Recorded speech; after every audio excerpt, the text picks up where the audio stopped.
আসসালামু আলাইকুম ওয়ারাহমাতুল্লাহি ওয়াবারাকাতুহু। প্রিয় দর্শক, আগের দুই ভিডিওতে আমরা জেনেছি কবরের প্রথম রাতের ভয়াবহতা এবং মুনকার নাকিরের 3টি প্রশ্ন সম্পর্কে। আজকের এই ভিডিওতে আমরা জানব কিভাবে কবরের আযাব থেকে বাঁচতে পারি এবং কোন আমলগুলো কবরে আমাদের সাথী হবে। এই সিরিজের শেষ পর্ব মিস করবেন না। সাবস্ক্রাইব করুন এবং বেল আইকন প্রেস করুন। চলুন শুরু করি। উপায় 1, তাওহীদের দৃঢ় বিশ্বাস। দুনিয়াতেই ঈমান মজবুত করুন। কবরের প্রশ্নের উত্তর দেওয়ার জন্য দুনিয়াতেই আল্লাহ, ইসলাম ও রাসূল সাল্লাল্লাহু আলাইহি ওয়াসাল্লামের প্রতি দৃঢ় বিশ্বাস রাখতে হবে। আল্লাহ তাআলা বলেন, ইউসাব্বিতুল্লাহুল্লাযীনা আমানু বিল কওলিস সাবিতি ফিল হায়াতিদ দুনিয়া ওয়া ফিল আখিরাহ। অর্থ, আল্লাহ মুমিনদেরকে সুদৃঢ় বাক্য দ্বারা দুনিয়া ও আখিরাতে দৃঢ় রাখেন। সূরা ইব্রাহিম আয়াত 27। প্রতিদিন এই দোয়া পড়ুন। দোয়া: রদিতু বিল্লাহি রাব্বান ওয়া বিল ইসলামি দীনান ওয়া বি মুহাম্মাদিন সাল্লাল্লাহু আলাইহি ওয়াসাল্লামা নবিয়্যা। অর্থ, আমি আল্লাহকে রব হিসেবে, ইসলামকে দিন হিসেবে এবং মুহাম্মদ সাল্লাল্লাহু আলাইহি ওয়াসাল্লামকে নবী হিসেবে সন্তুষ্ট চিত্তে গ্রহণ করেছি। আবু দাউদ হাদিস 1529।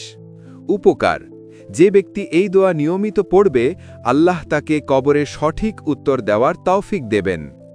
উপায় 2, 5 ওয়াক্ত নামাজ। নামাজ কবরে আলো হবে। 5 ওয়াক্ত নামাজ নিয়মিত জামাতের সাথে আদায় করুন। নামাজ কবরে আলো ও শান্তির কারণ হবে। রাসূলুল্লাহ সাল্লাল্লাহু আলাইহি ওয়াসাল্লাম বলেছেন, আস-সালাতু নূর। অর্থ, নামাজ হলো আলো। সহিহ মুসলিম হাদিস নম্বর 223। যে ব্যক্তি নামাজ ছেড়ে দেয়, তার কবর অন্ধকারাচ্ছন্ন ও সংকীর্ণ হবে। উপায় 3, সূরা মুলক প্রতি রাতে পড়া। কবরের আযাব থেকে রক্ষাকারী সূরা। সূরা মুলক বা সূরা তাবারাক কবরের আযাব থেকে রক্ষা করে। প্রতি রাতে ঘুমানোর আগে এটি পড়ুন। রাসূলুল্লাহ সাল্লাল্লাহু আলাইহি ওয়াসাল্লাম বলেছেন, ইন্না সূরাতান মিনাল কুরআনি সালাসুনা আয়াতান শাফাআত লি রাজুলিন হাত্তা গুফিরা লাহু ওয়া হিয়া সূরাতুত তাবারাকাল্লাযী বিয়াদিহিল মুলক। অর্থ, কুরআনের 30 আয়াত বিশিষ্ট একটি সূরা একজন ব্যক্তির জন্য সুপারিশ করে যতক্ষণ না তাকে ক্ষমা করা হয়, আর তা হল সূরা তাবারাক বা সূরা মুলক। তিরমিজি হাদিস 2891, আবু দাউদ হাদিস 1400। অন্য বর্ণনায় সূরা মুলক কবরের আযাব থেকে রক্ষাকারী। যে ব্যক্তি প্রতি রাতে এটি পড়বে, তাকে কবরের আযাব থেকে রক্ষা করা হবে। আজ থেকেই প্রতি রাতে ঘুমানোর আগে সূরা মুলক পড়ার অভ্যাস করুন। উপায় 4, সকল গুনাহ থেকে তাওবা। খাঁটি মনে তাওবা করুন। সকল ছোট বড় গুনাহ থেকে আন্তরিকভাবে তাওবা করুন, বিশেষ করে কবিরা গুনাহ বা বড় পাপ থেকে। আল্লাহ তাআলা বলেন, ওয়া তুবু ইলাল্লাহি জামিআন আইয়ুহাল মুমিনুনা লাআল্লাকুম তুফলিহুন। অর্থ, হে মুমিনগণ, তোমরা সকলে আল্লাহর কাছে তাওবা করো যাতে তোমরা সফল হতে পারো। সূরা আন-নূর আয়াত 31। তাওবার দোয়া: আস্তাগফিরুল্লাহাল্লাযী লা ইলাহা ইল্লা হুয়াল হাইয়ুল কাইয়্যুমু ওয়া আতুবু ইলাইহি। অর্থ, আমি আল্লাহর কাছে ক্ষমা চাচ্ছি, যিনি ছাড়া কোনো ইলাহ নেই, যিনি চিরঞ্জীব ও সর্বসত্তার ধারক, এবং আমি তার কাছে তাওবা করছি। আবু দাউদ হাদিস 1517, তিরমিজি হাদিস 3577। নিয়ম: দিনে কমপক্ষে 100 বার আস্তাগফিরুল্লাহ পড়ুন। উপায় 5, সৎ আমল করুন। আমলই কবরে সঙ্গী। দান সাদকা, মানুষের উপকার, পিতামাতার সেবা, আত্মীয়তার সম্পর্ক রক্ষা, দুর্বলদের সাহায্য, এসব আমল কবরে আপনার সঙ্গী হবে।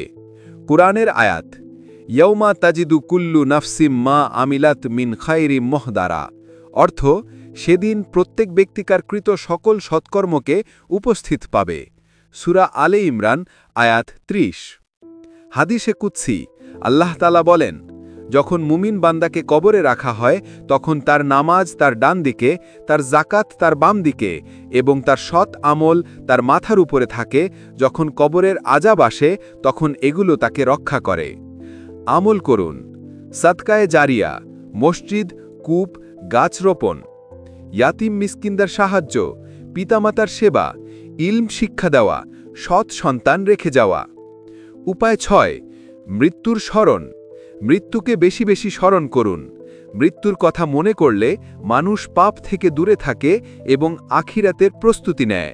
রাসূলুল্লাহ সাল্লাল্লাহু আলাইহি ওয়াসাল্লাম বলেছেন, আকসিরু যিকরা হাদিমিল লাজ্জাত, অর্থ তোমরা বেশি বেশি মৃত্যুর স্মরণ করো, যা সকল আনন্দকে ধ্বংস করে দেয়। তিরমিজি হাদিস 2307, ইবনে মাজাহ হাদিস 4258। মাঝে মাঝে কবরস্থানে গিয়ে মৃতদের জন্য দোয়া করুন এবং নিজের মৃত্যুর কথা স্মরণ করুন।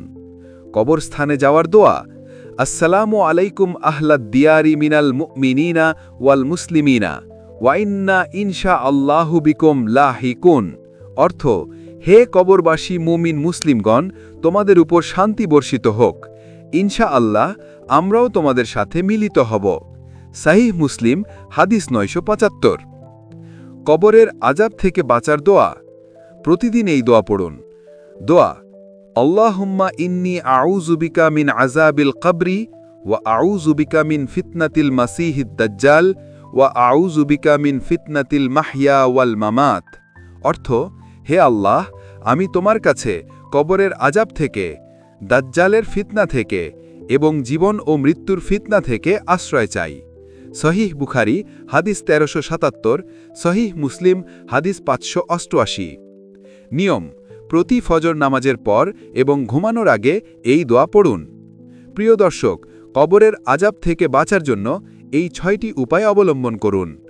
1, তৌহিদে দৃঢ় বিশ্বাস, প্রতিদিন রদিতু বিল্লাহি রাব্বা পড়ুন। 2, 5 ওয়াক্ত নামাজ, জামাতের সাথে আদায় করুন। 3, সূরা মুলক, প্রতি রাতে পড়ুন। 4, তওবা করুন, সকল গুনাহ থেকে ফিরে আসুন। 5, সৎ আমল করুন, দান সাদকা, মানুষের সেবা করুন। 6, মৃত্যুকে স্মরণ করুন, কবরের আযাব থেকে বাঁচার দোয়া পড়ুন। আল্লাহ তাআলা আমাদের সবাইকে কবরের আযাব থেকে রক্ষা করুন এবং কবরকে জান্নাতের বাগান বানিয়ে দিন। আমিন। পুরো সিরিজটি ভালো লাগলে লাইক করুন, শেয়ার করুন এবং চ্যানেল সাবস্ক্রাইব করুন। আপনার পরিবার ও বন্ধুদের সাথে শেয়ার করুন যেন সবাই সতর্ক হতে পারে। জাযাকাল্লাহু খাইরান। আল্লাহ হাফেজ।